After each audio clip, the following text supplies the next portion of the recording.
This is a live session from our free Sacred Steps course. If you'd like access, click on the link in the description below. So let's recap and review what it is that we are doing. What we're doing is that we have a ruh, we have a soul, we have a spirit, and we have a body.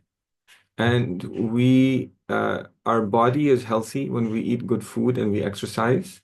And our ruh, our spirit is healthy when we remember Allah subhanahu wa ta'ala and come close to Him.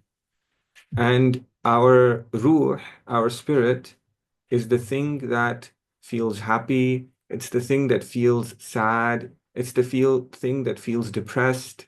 It's the thing that feels worried. It's the thing that feels anxious.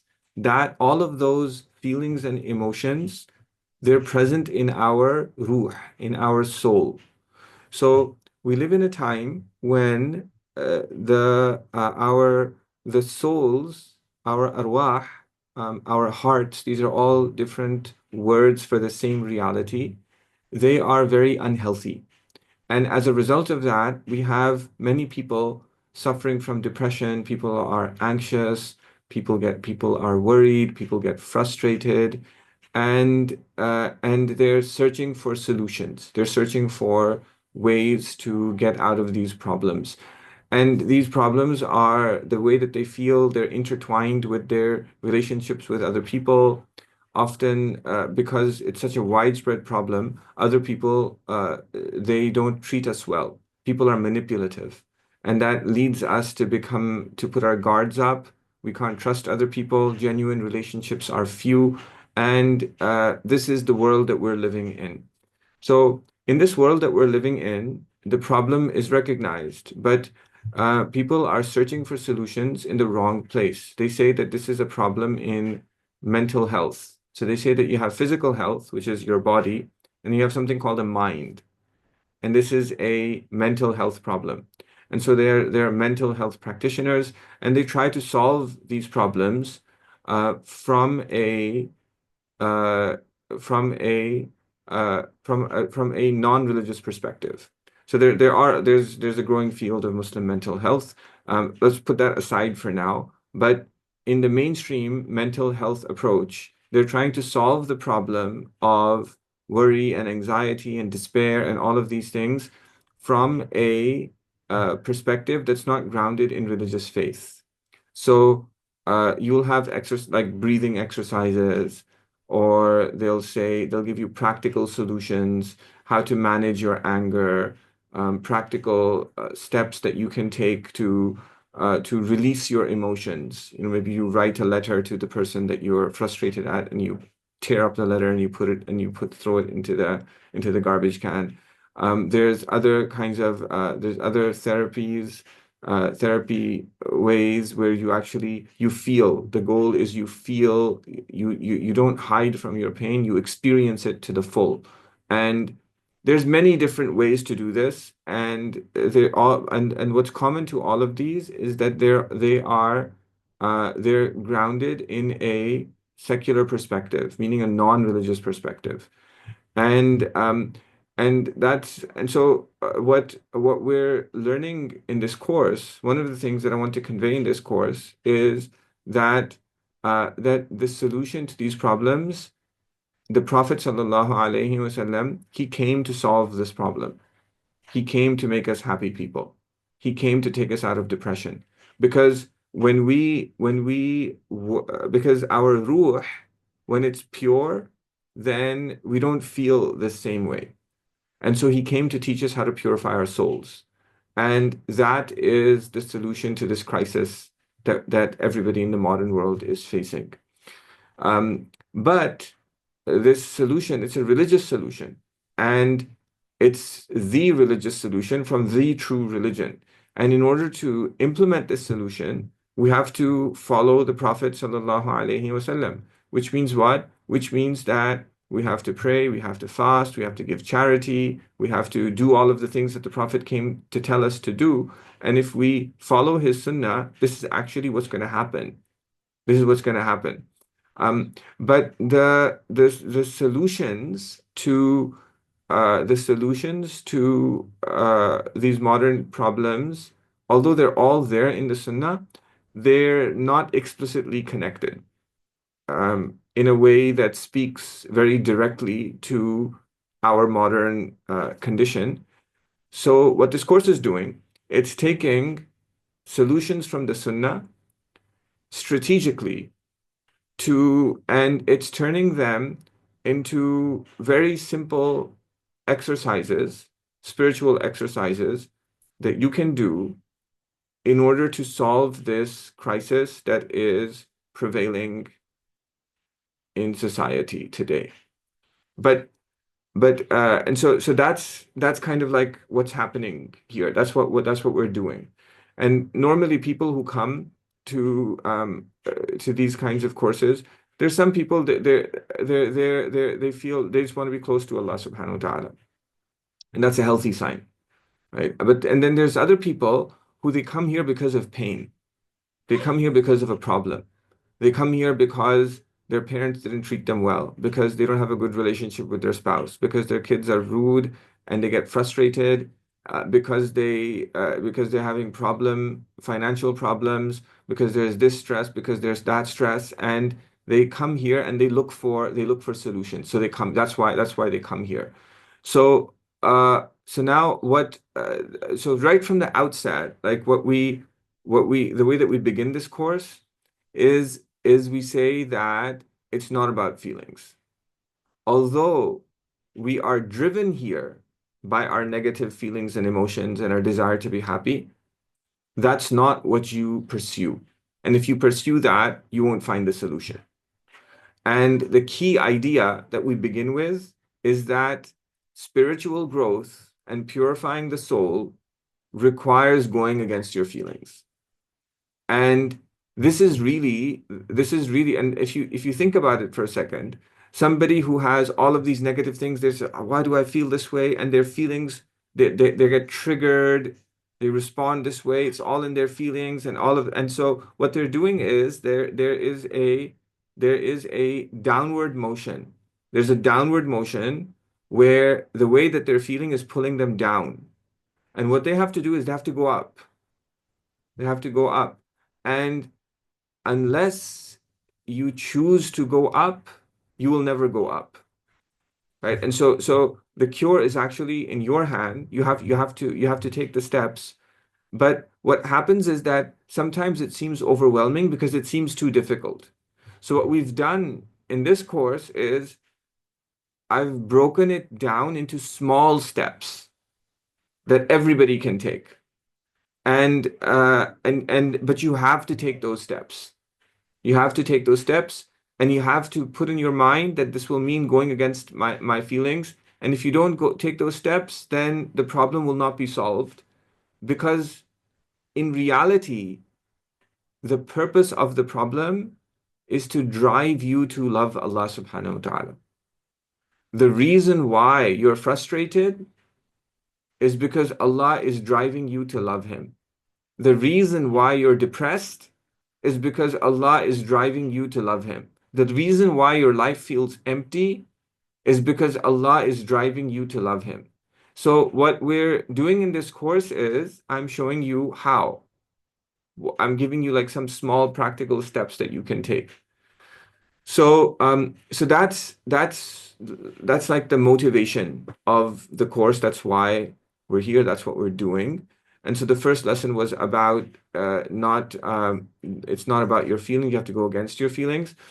The second lesson was the truth first technique, which is really important. So what we have to do is we have to separate the truth of our religion from our feelings. Many of you have already taken the Why Islam is True course. That's great. But people sometimes they come and they have religious doubts. Right? They say that I feel this way. Does God really exist? Can Islam really be true?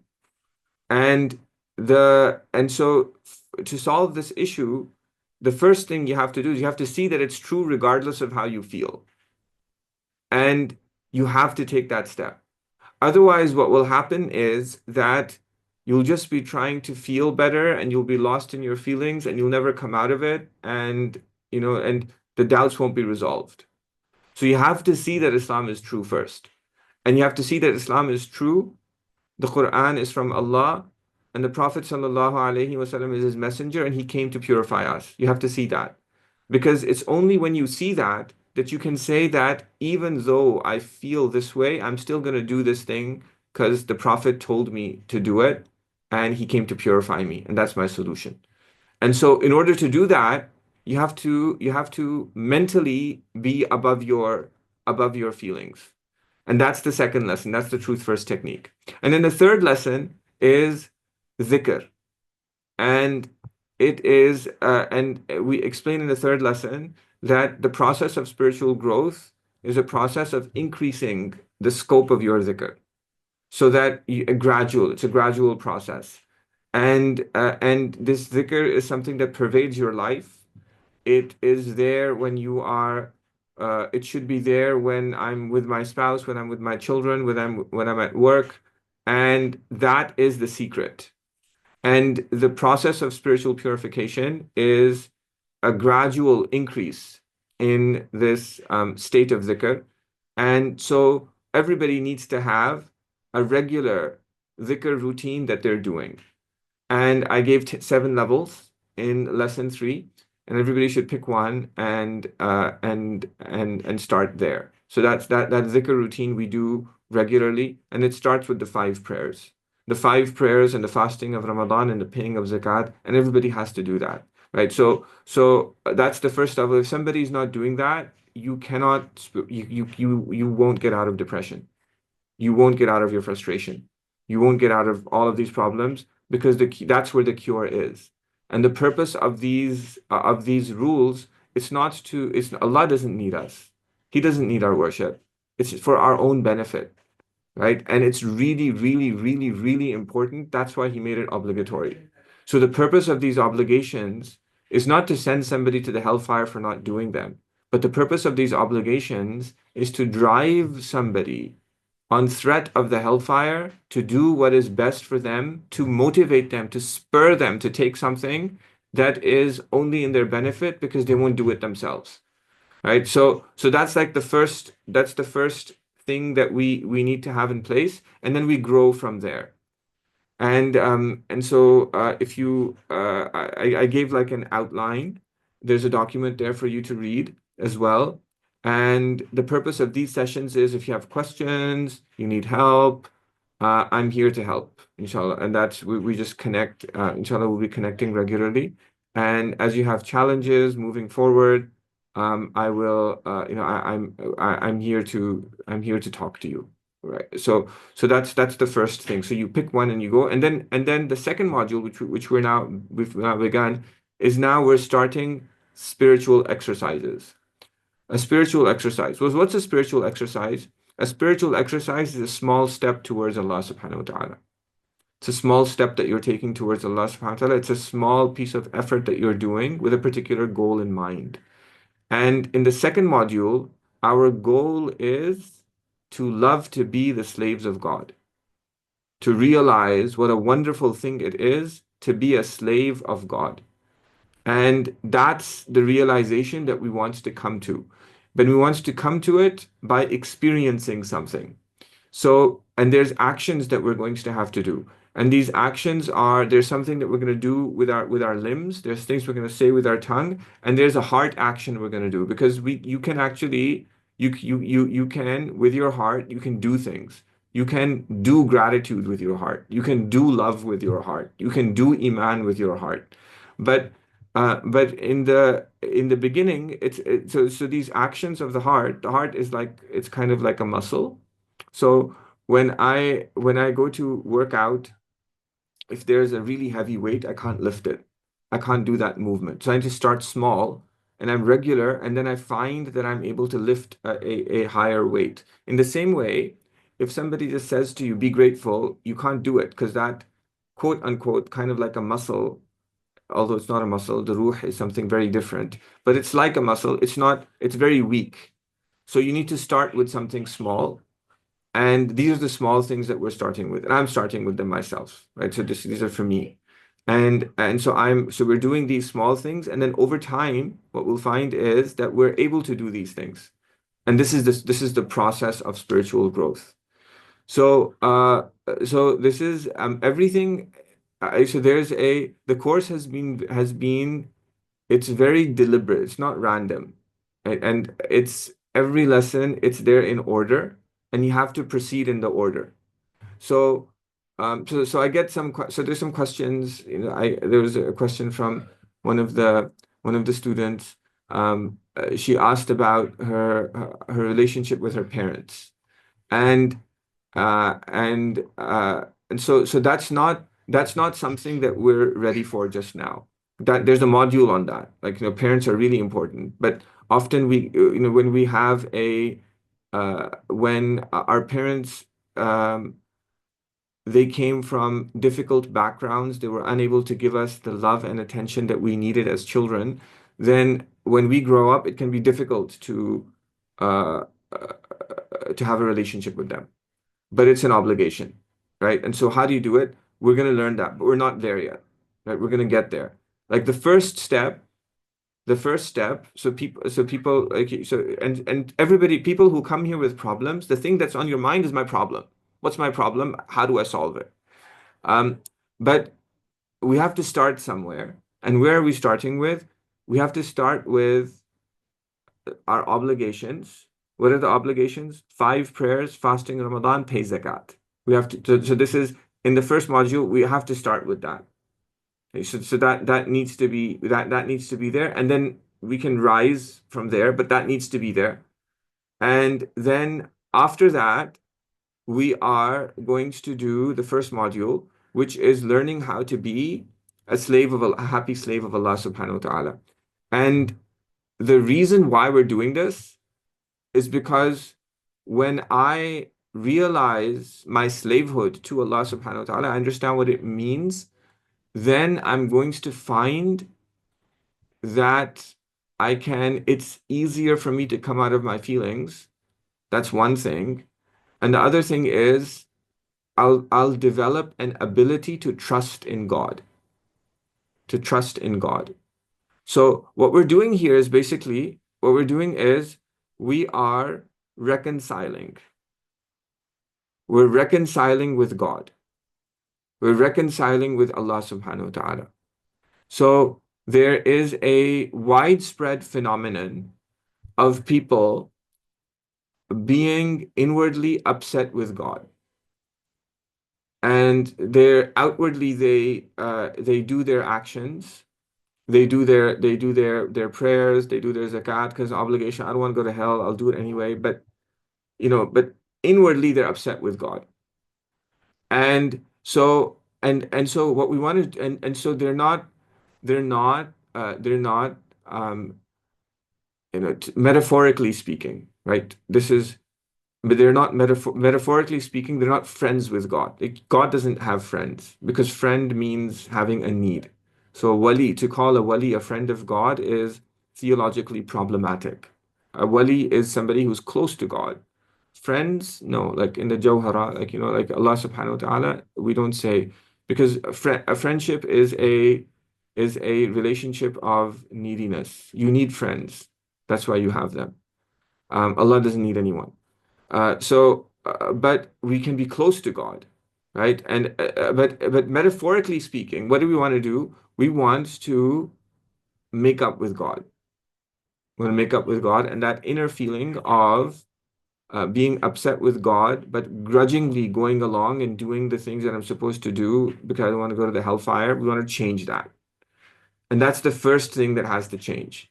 And so what we're doing is we're doing it step by step, and there's like 6 or 7 steps. And we just did, so what's step 1? Loving God. Step 2, loving the Prophet. Step 3, gratitude to God. Step 4, which was yesterday, it just went out, making dua. So these are 4 steps, and there's 3 more at the end. And when we do these steps, the purpose of these steps is to make up with Allah subhanahu wa ta'ala.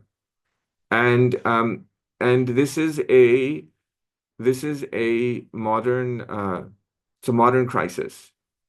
It's a modern crisis, and it hasn't been like everything you'll see is from the Sunnah. It's all from the Hadith. Like there's nothing new that's coming, but it's being turned into small steps and it's being ordered in a particular way in light of the prevalent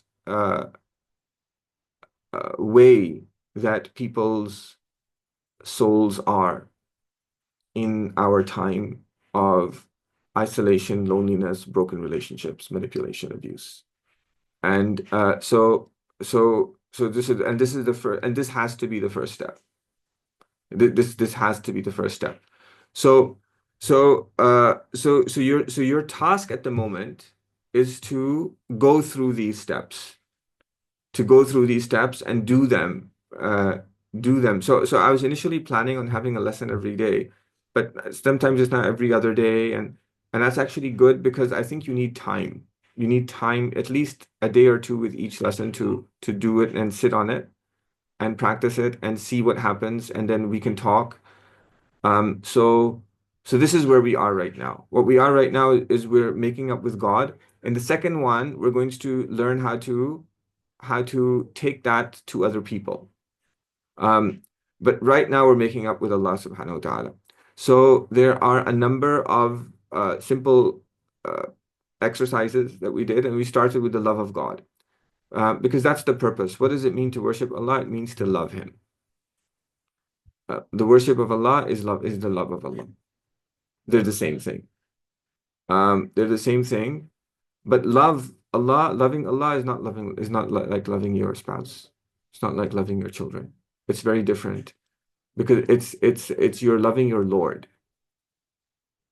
And the first thing is we learn the meaning of that and how to do it. And people like you have this idea of being in love and falling in love and this romance and all these kinds of things, and but all of these are like they're self-centered because they're all about love makes me happy, I want to be happy. But the reality of love is not love makes me happy, I want to be happy. The reality of love is I love you, I'll do anything for you.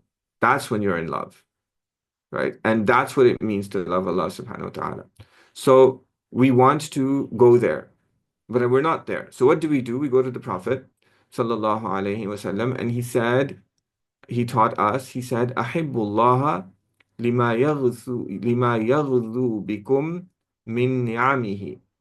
Love Allah because of the blessings because of his blessings that he nourishes you with. So we take this hadith and we're going to thank Allah subhanahu wa ta'ala for his blessings in the last prayer.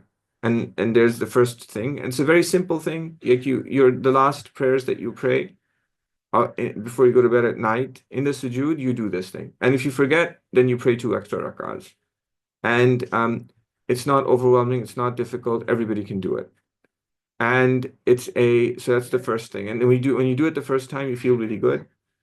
But then over time it gets a chore. It gets to be a chore, but you have to persist in it. You have to persist in it. And so these are habits that we want to keep with us for life. And but we're gonna keep with us for life, but what's gonna happen? We're gonna lose them. It's normal to lose them. It's normal to say, oh, this isn't working. And so what do? You come back, right? So you can always come back. And it's normal to forget. It's normal to like not do it every day and miss a day here, miss a day there, something happens. It's okay. Like, so what do you do? Just keep on doing it. Just keep on doing it and trying. And the important thing is not the 10 out of 10. That's not how it works, right? The important thing is that you are sincerely going to Allah, taking steps to Allah. And as long as you consistently do that, Allah subhanahu wa ta'ala will come running to you. So that's the first exercise that we did, which was loving Allah. And we're starting with that. If you go to Imam al-Ghazali, for example, he's probably my favorite scholar of all time.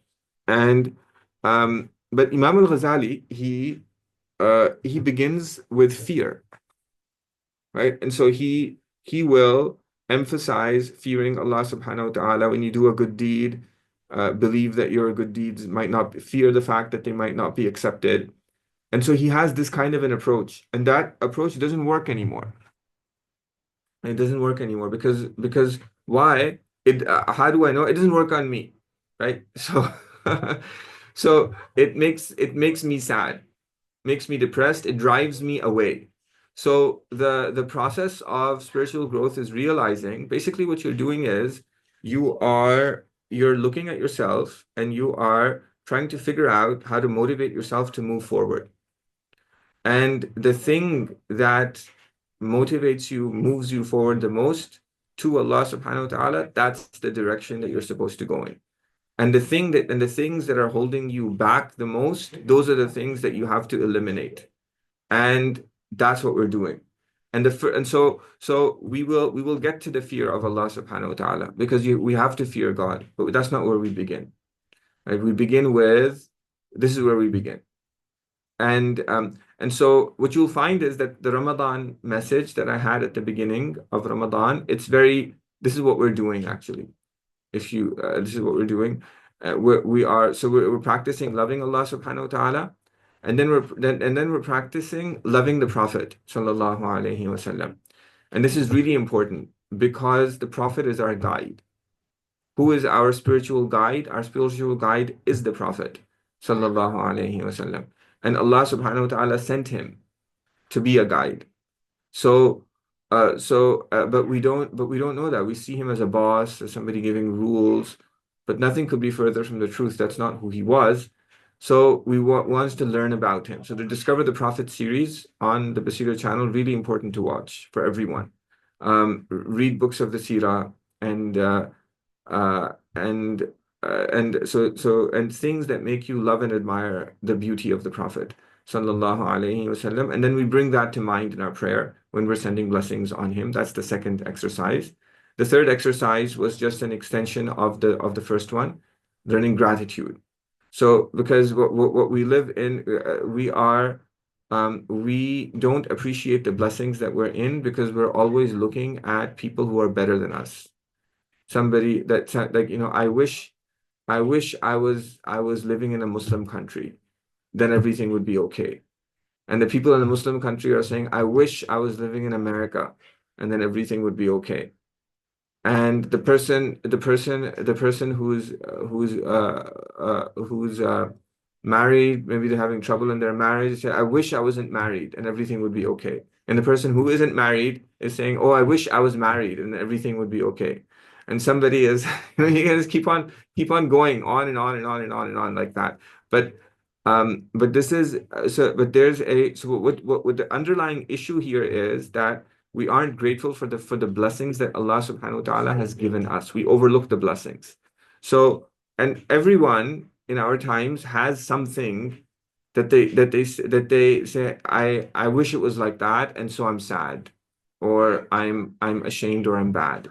And so what we do is we practice looking at people below us, and this is also from the Prophet sallallahu alaihi wasallam. So we appreciate the blessings that we're in. So instead of looking at the person who has more money than us, we look at people who've lost everything.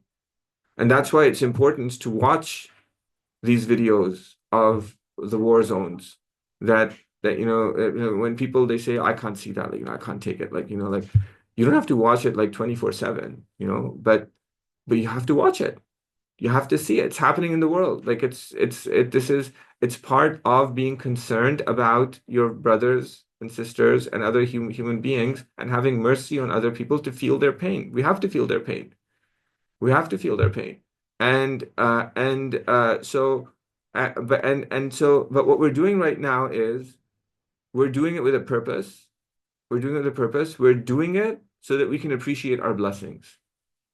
So we can appreciate, and we have a lot of blessings, everybody. And what's the proof? Allah subhanahu wa ta'ala, He says, وَإِن تَعُدُّوا نِعْمَةَ اللَّهِ لَا تُحْصُوهَا. He says, if you try to count the blessings of Allah, you won't be able to.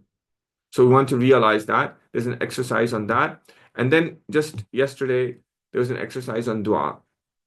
So this is another practice that we're going to add once a day, making a dua to Allah subhanahu wa ta'ala with the belief that it will be answered and happy at being the slave of God.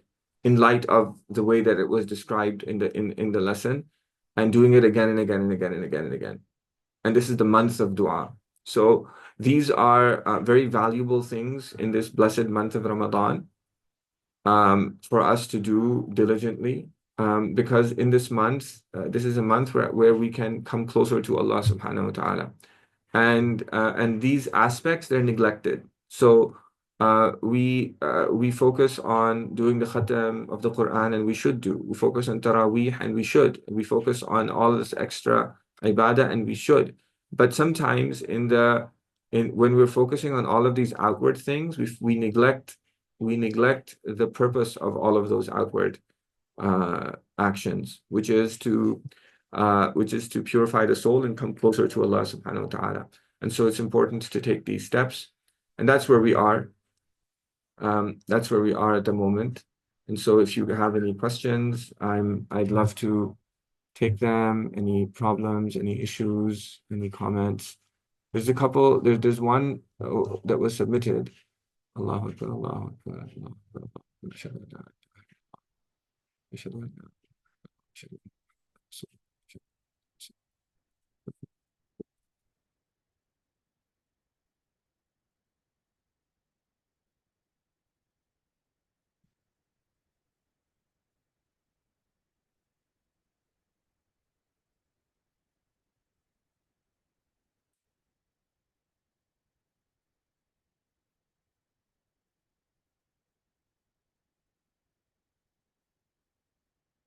Okay, so there's a question. Assalamu alaikum wa alaikum salam.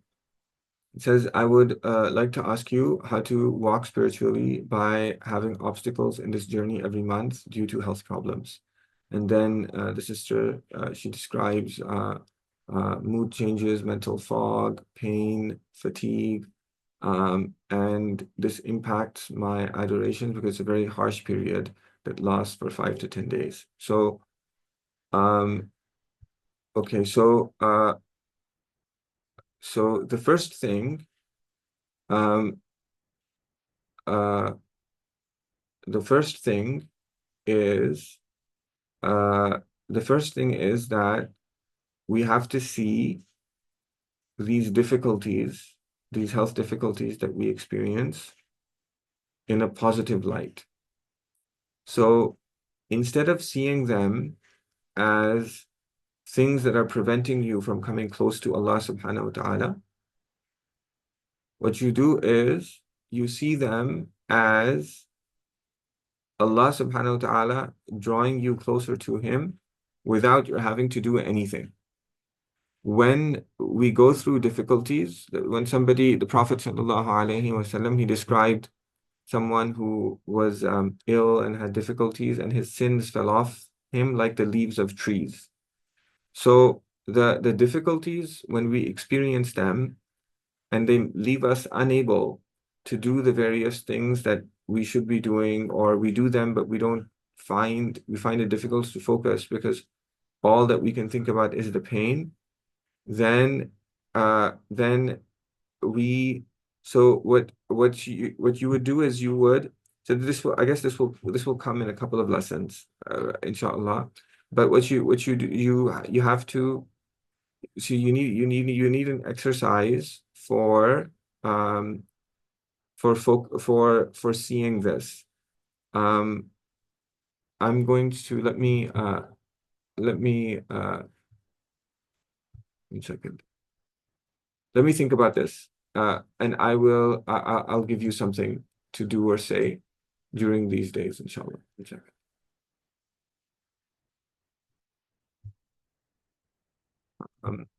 So at a high level, right?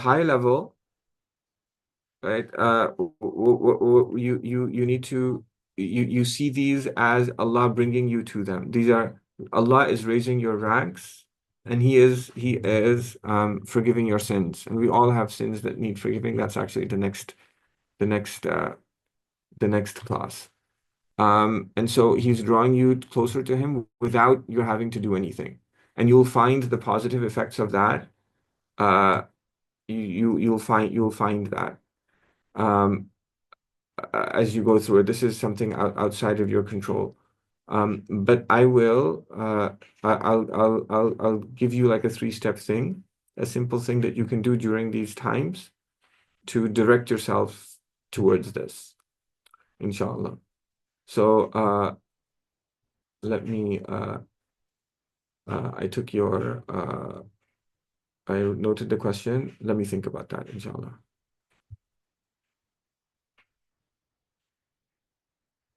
And I will send an email to everyone so everybody else can benefit too, inshallah.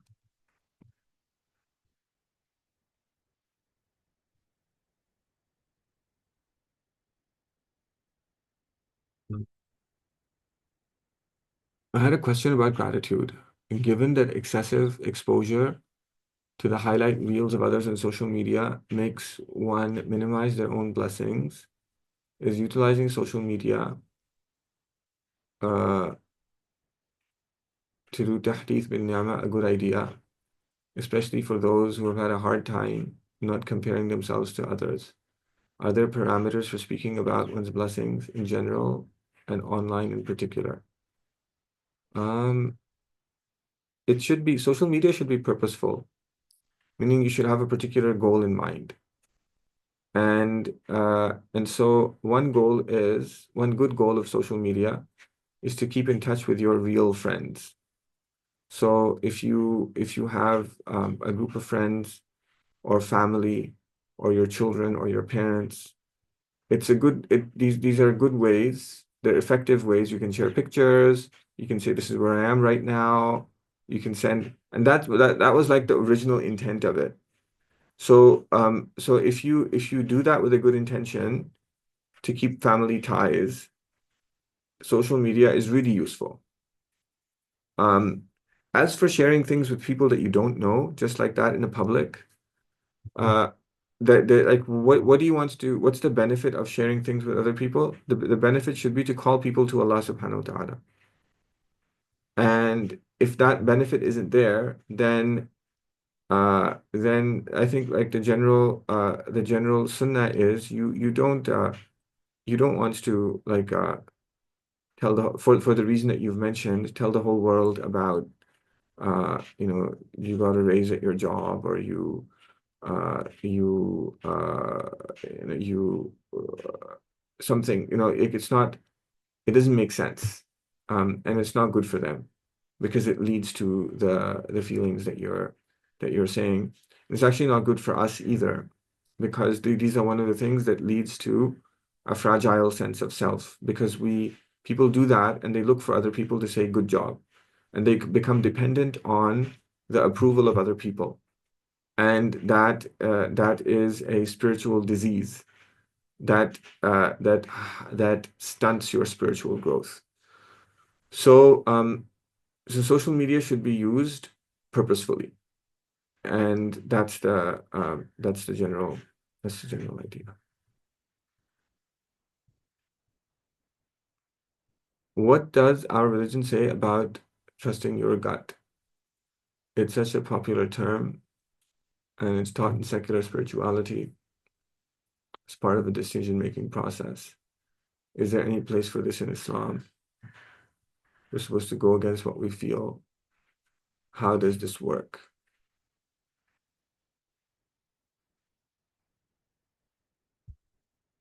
So the origin of it is that there are people who are manipulative, and there's something wrong with the way that they're treating you, or there's something, and you know that there's something wrong with what they're doing. But they uh they what they do is they lure you. They understand how you feel, and so they say the right things so that you overlook the wrong things that they were doing. And this goes on.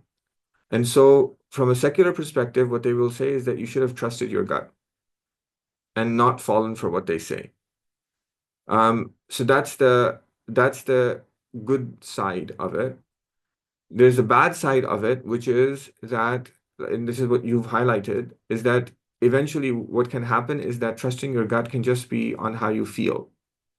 And then even if somebody, so then if let's say somebody comes and they tell you, they say to you that, they say, Sister Asma, like it's not right the way that you're treating your parents, for example. I'm just making it up. Like, I don't know, like, or it's not right the way that you're doing this. And it doesn't feel good. And so what happens is that trust your gut means that you say that this person, he just wants to harm me. And so I'm going to cancel them out. Whereas what you should be doing is you should be evaluating what everybody is saying and say, is it right? Is it wrong? Regardless of how I feel. And then if it's right, I do it. If it's wrong, I don't do it. And that was actually the original problem. Because the original problem was that the reason why there's somebody who made me feel this way and made me do something that was harmful is because I wasn't evaluating them. I wasn't constantly evaluating them. And I looked up to somebody, and what I should have been doing, I should have been evaluating them and saying, is what they're saying is right or is it wrong? If it's right, I'll do it. If it's wrong, I won't do it. And we have a natural tendency to look up to people because of either their outward religiousness or their outward worldly success. And when we look up to people in this way for one of these two reasons, then we stop evaluating them. And then they can take advantage of us. So what we're doing in this course to solve this problem is we are focusing on the Prophet sallallahu alaihi wasallam. Because if I focus on the Prophet and I get to know him, then two things happen. The first is that I understand right from wrong. And the second thing is I don't place my hopes in any human being independently. But what I do is I evaluate constantly. Is this human being helping me become more like the Prophet or not? If it is, good. If not, then forget it. And that should be with everyone. It should be with everyone. Uh, no matter, because nobody is infallible. So even somebody who has a good track record with you, and maybe you trust them, still you have to trust the messenger of God, not your gut. Like, to put it kind of in that way.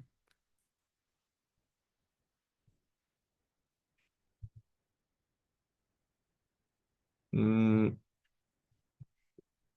I teach literature at a Muslim high school in the USA. A habitually disruptive student was blocking the classroom door with his desk. I instructed him to get up and exit the room. Later, he told the principal that I grabbed his arm and I did not touch him. The principal told me additional students whom she would not name. Uh, do I forgive him for lying?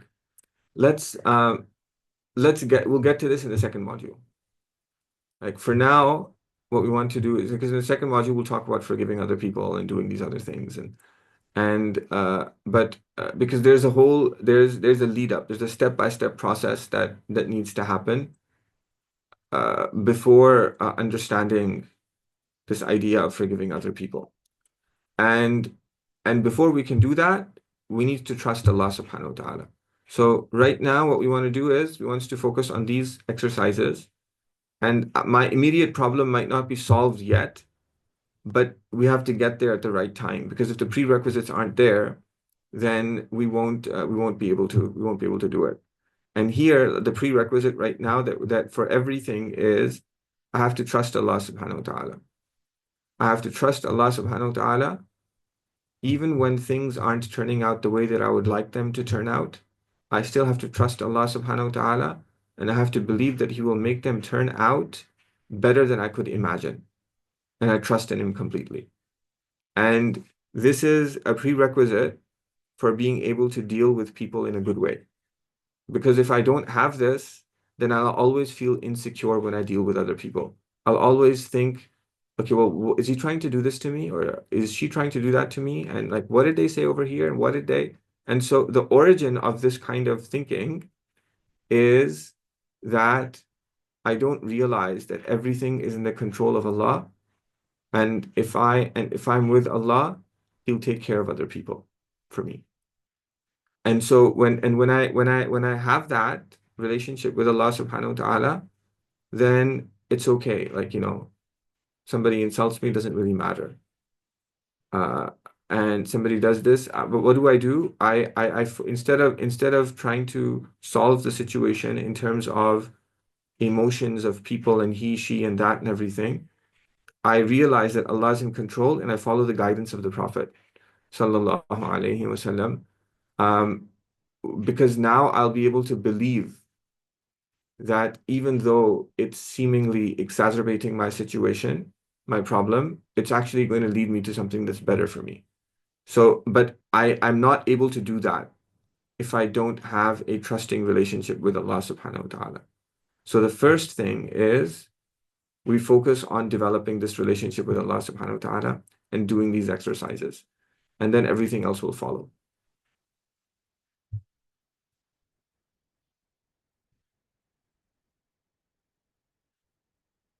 Any other questions? Okay, so Saleh, I'll pass you the mic. Assalamu alaikum, Sheikh. Wa alaikum salam wa rahmatullah. I have a question, a general question about spiritual growth. Hmm.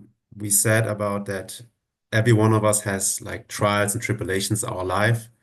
Is it Yeah. true that spiritual growth is not about getting rid of these problems? It's just about dealing with those problems, not being emotionally attached to them anymore. Because as are the problems going to stay in our lives still, but we are not attached by it anymore? Is it what spiritual growth is all about? Partially, right? So partially. So this is there's an aspect of truth there, but what but there's something so that there's a mental health approach like that. There's lots of mental health approaches. They take that approach, and that's the approach. That's a Buddhist approach. It's lots of mental health practices. They actually have their origins in Buddhism, which kind of makes sense because Buddhists technically don't believe in God. They're religion neutral, and the focus is on detaching yourself from the world and that if you detaching yourself from pain and so that is a so that you don't feel so if you don't attach yourself to something, then you won't feel the pain when it's taken away. So just don't attach yourself to anything, and that's not Islamic. And so I'm not sure if you meant that, right? But just as an illustration of what can be entailed by what you said, this could be entailed by what you said, and this is not that's not what we say. But rather we have to be in a what we see is that we don't detach ourselves from things, but we love things for the sake of Allah. And we come to see the world as as being as having a relationship with the one who I love. So when there's somebody, whether he is good to me or bad to me, becomes insignificant. But what matters to me is how do I deal with him in a way that shows my love for Allah and His Messenger. So I'm actually in the world. I'm in the world. I'm engaged with everything. And I'm concerned about people's feelings. So because when they detach themselves from the world, they don't have mercy. So part of it is also we feel the pain, right? So the Prophet sallallahu alaihi wasallam, he said that uh, that uh, that believers are like a single body. And so when one part of it is there's something wrong with it, the whole body feels pain and gets feverish. So we feel the pain, and so in spirituality it's about feeling the pain, feeling the grief, feeling the depression, feeling the anxiety, and feeling the sadness, and being in things, not moving away from them. But what happens is that all of these feelings, they become uh, they become things that push you to Allah.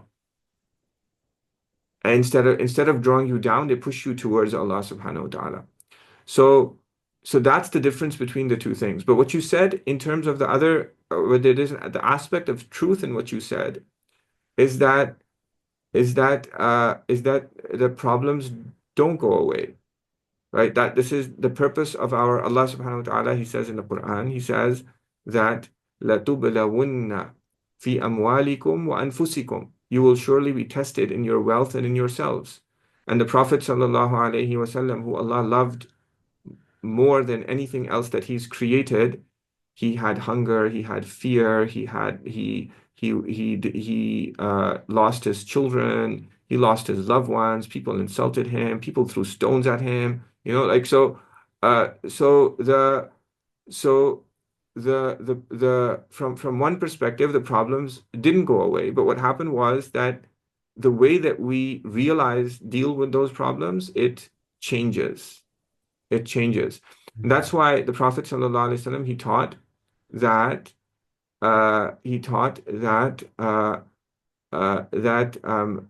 أشد الناس بلاء الأنبياء ثم الأمثل فالأمثل. He said that the people who are tested the most are the prophets, and then the people who are most like them, and then the people who are most like them.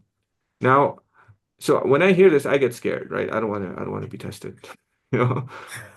So, but really, what happens is that the reason why the outward form of the test increases is because for them, it's not difficult.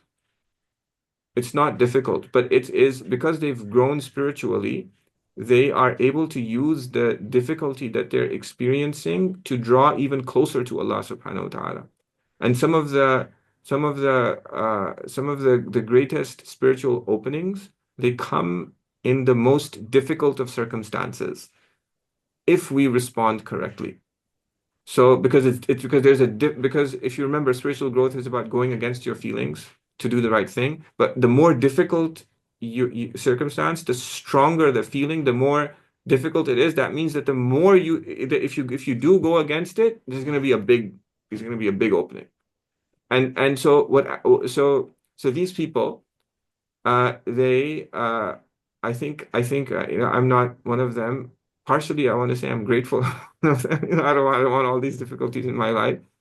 But I think what happens is that because they've done it regularly, they they they anticipate that in the midst of these difficulties, there's going to come like this great closeness to Allah subhanahu wa ta'ala, and that is something that they love very much. And this is why the companions were the great people who they were. This is what they did. This was their secret.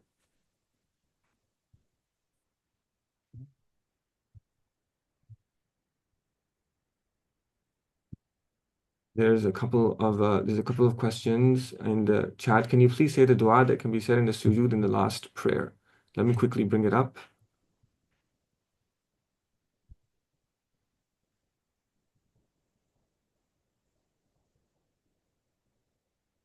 Okay, so it's over here. So it's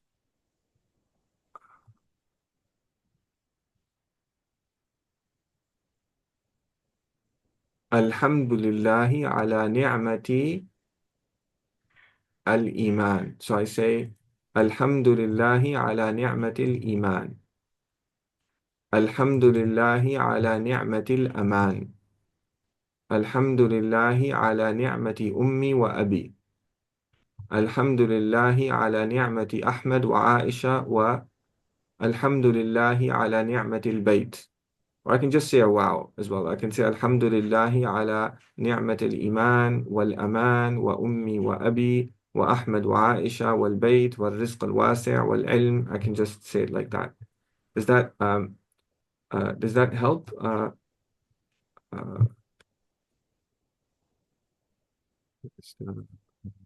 Raiz says that, Assalamu alaikum, wa alaikum salam. Yeah, mashallah, I saw your question as well, but alhamdulillah, I'm happy to see that you're here. Can you explain this ayah means, what it's in relation to spiritual growth is, if any? So the verse, It's not related. It refers to the Bedouins who came, who didn't have Iman in their hearts, but they just outwardly accepted the Prophet ﷺ as God's messenger, but inwardly they didn't have Iman. So, but spiritual growth happens after you have Iman. So the verse is not related to spiritual growth.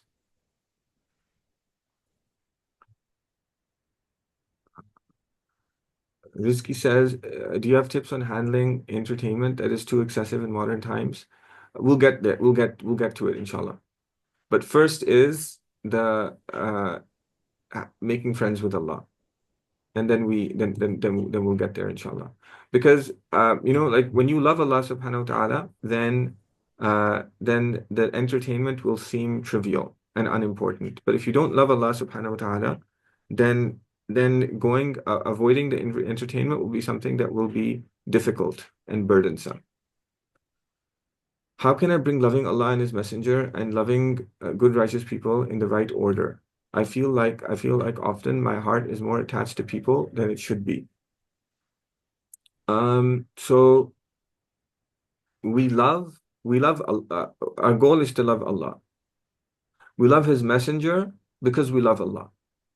Because Allah said that if you want to that follow the Messenger and love him. So we love the Prophet out of loving Allah subhanahu wa ta'ala. And we love people because they help us be like the Prophet sallallahu alaihi wasallam. So I was once in a class with one of my teachers. We were doing so I was once in a class with one of my teachers, and it was a Shafi fiqh class, and he was saying that we we are studying what Imam Shafi'i wrote because he is a means to the Prophet sallallahu alaihi wasallam. And the Prophet is primary and Imam Shafi'i is secondary. And that would be the same with everybody else. So whenever you love a good person independently of the Prophet, that's wrong. But the good person should always be a means to the Prophet, and the Prophet is the goal. And that's the test. So that's the way to do it. Because righteous people are fallible. They're imperfect. They have deficiencies, no matter how righteous they are. And we have to and with respect to the Prophet, they always have them. So we have to be aware of that. They can't replace the Prophet. Sallallahu alaihi wasallam. Assalamu alaikum. I'm new to Zoom and sending my question for the second time. You talked about blessings from God. What if someone receives no blessings, no job, no marriage, no wealth, no health, no honor, no relationships, etc.? Basically, nothing worked out. Do you still need to give thanks to God? Mm,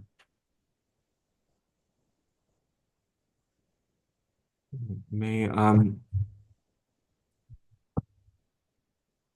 so what we do in this case is so may Allah subhanahu wa ta'ala, first of all, may Allah subhanahu wa ta'ala open the doors of His mercy for you and for all of the Muslims in this month of mercy. And may Allah subhanahu wa ta'ala give you everything that you are seeking and more than you could ever imagine. And inshallah, it will come.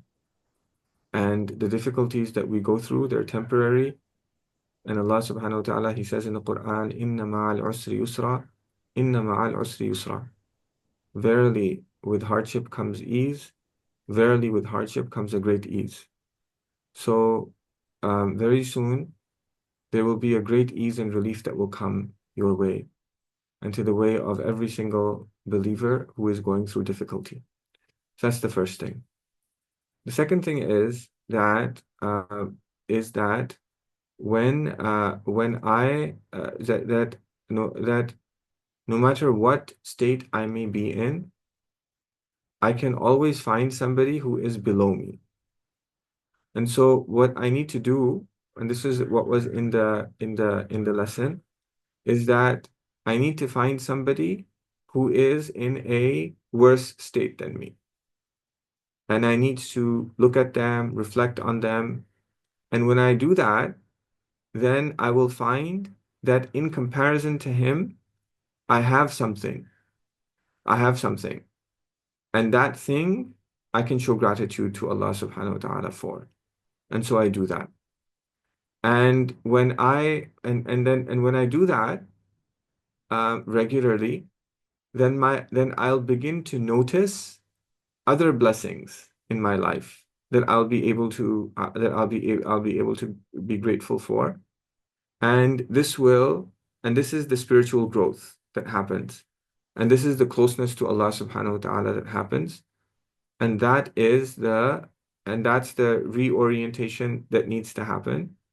And that's why Allah subhanahu wa ta'ala sends us difficulties to drive us to Him.